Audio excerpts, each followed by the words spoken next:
Hello दोस्तों, स्वागत करते हैं आप सभी का आपके अपने यूट्यूब चैनल जैकपुर पे। तो बहुत कम समय बच गया है आप लोगों के एग्ज़ाम के लिए और आप लोगों के लिए मैं मोस्ट इम्पॉर्टेंट वीडियो जितना हो सकता है वो लेकर आ रहा हूँ। तो वीडियो काफ़ी इम्पॉर्टेंट है, ज़रा सा भी आप लोग इस वीडियो को स्किप मत कीजिएगा। यहाँ पे देखिए, जो आप लोग का एक हिस्ट्री में एक चैप्टर होगा, याद है आप लोग को एक चैप्टर है, उस चैप्टर का नाम है मुद्रण संस्कृति और आधुनिक दुनिया। लेकिन उसी को एनसीईआरटी लेवल बुक वालों ने क्या लिखा है, प्रेस संस्कृति और राष्ट्रवाद। ठीक है, सेम टू सेम है।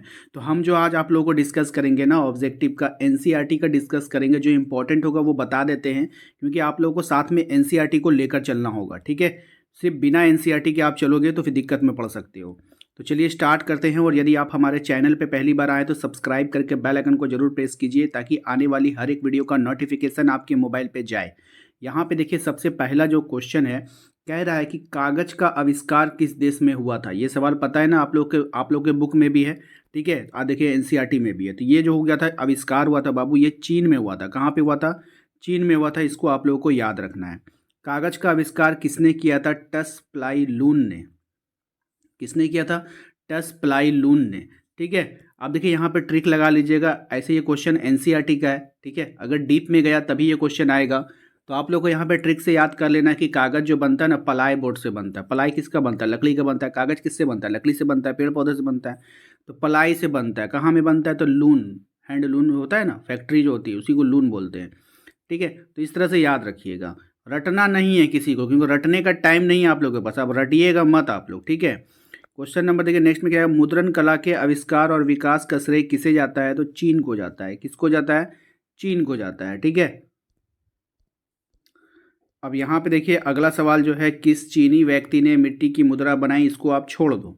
ठीक है, प्रिंट संस्कृति का नया केंद्र कौन बना था? तो संघई, चीन का एक जगह है संघई, वो बना था।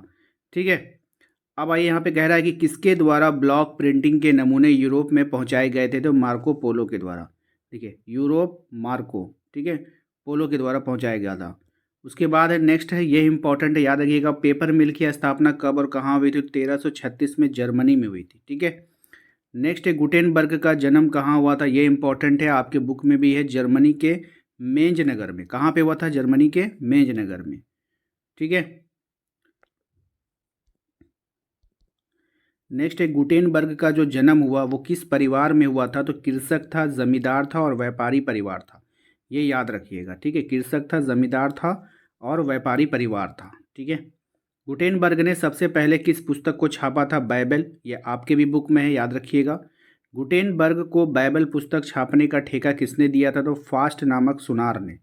किसने दिया था? फास्ट नामक सुनार ने। एक सुनार था, उसने ही इसे ठेका दिया था। नेक्स्ट है आपका 42 लाइन एवं 36 लाइन के बाइबल किसके द्वारा छापे गए थे? तो गुटेनबर्ग के द्वारा। ठीक है, 421 लाइन वाले बाइबल मुद्रण किसके द्वारा किया गया था? गुटेनबर्ग, सब गुटेनबर्ग के द्वारा। ठीक है, कहीं पर कोई दूसरा नाम नहीं आना चाहिए। मुद्रण कला को इंग्लैंड में किसने लाया था? तो कैक्सटन ने लाया था। ठीक है, किसने लाया था? कैक्सटन ने। मार्टिन लूथर कौन था? एक धर्म सुधारक था। याद रखिएगा, कौन था वो? एक धर्म सुधारक था। ये वाला सवाल याद नहीं कीजिएगा। ठीक है, मुद्रण कला वाला ये नहीं है, इंपॉर्टेंट नहीं है। 95 स्थापनाएं किसने रचना, किसकी रचना है? तो देखिए मार्टिन लूथर के बारे में आपके पास बुक में है, तो आप लोग इसको याद कर लेना है। किसकी है? मार्टिन लूथर की। किसने कहा था मुद्रण ईश्वर की दी हुई महानतम देन है, ये सबसे बड़ा तोहफा? तो मार्टिन लूथर ने। ये मोस्ट इंपॉर्टेंट है, याद रखिएगा। किस सदी के अंत तक धातु के प्रेस बनने लगे थे? तो 8वीं सदी के अंत तक। ठीक है, बेलनाकार प्रेस 1 घंटे में कितने ताव छाप सकते हैं? तो 8000 ताव। ठीक है, बंगाल गजट नामक समाचार पत्र किसके द्वारा प्रकाशित किया गया था? जेम्स जेम्स से हिक्की के द्वारा। ठीक है, किसके द्वारा? हिक्की के द्वारा। संवाद कौमुदी किस भाषा में प्रकाशित हुई थी? तो बंगला में। किसमें? बंगला में। ठीक है, उसके बाद जो है, ये वाला इम्पोर्टेंट नहीं है, इसको छोड़ दीजिए। अमृत बाजार पत्रिका के बारे में आप लोगों के सिलेबस में है कि उसने रातों रात अपनी भाषा बदल दी थी। ठीक है, पता है ना। तो यहाँ पर आप देखोगे मोतीलाल घोष ने जो है इसका प्रकाशन किया था। इसको याद रखिएगा। अगर वो ना पूछ के ये पूछ ले तो आपको इसका भी आंसर वहाँ पे करना होगा।